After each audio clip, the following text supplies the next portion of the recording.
মাত্র ২,০০০ টাকার রিমার্ক পণ্য কিনে ১ লাখ টাকা উপহার জিতলেন রাজধানীর খিলগাঁওয়ের নন্দীপাড়ার জান্নাত স্টোরের স্বত্বাধিকারী মোহাম্মদ আলাউদ্দিন। রিমার্ক এইচপি লিমিটেডের ডাবল লাখপতি ক্যাম্পেইনের আওতায় লাখপতি বিজয়ী হন তিনি। মঙ্গলবার নন্দীপাড়ায় জান্নাত স্টোরের সামনে আয়োজিত অনুষ্ঠানে আলাউদ্দিনের হাতে ১ লাখ টাকার চেক তুলে দেন বাংলাদেশ দোকান মালিক সমিতির সভাপতি মোহাম্মদ হেলাল উদ্দিন।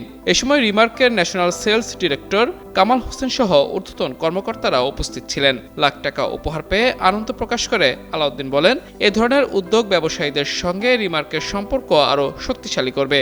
দোকান মালিক সমিতির মোহাম্মদ হেলাল উদ্দিন বলেন, বিক্রেতাদের উৎসাহিত করতে রিমার্কের এ উদ্যোগ সময়োপযোগী ও ব্যতিক্রমী। এছাড়া রিমার্কের national sales director Kamal Hossain বলেন, বিক্রেতাদের সঙ্গে অংশীদারিত্ব আরও শক্তিশালী করা এবং বিক্রয় কার্যক্রমে গতি আনতেই এই ক্যাম্পেইন। ডাবল লাখপতি ক্যাম্পেইনে ন্যূনতম ২,০০০ টাকার রিমার্ক পণ্য কিনেই আকর্ষণীয় পুরস্কার জয়ের সুযোগ রয়েছে সর্বোচ্চ ২ লাখ টাকা পর্যন্ত নগদ পুরস্কার, ক্যাশব্যাক, ফ্রিজ, টেলিভিশন সহ অসংখ্য উপহার।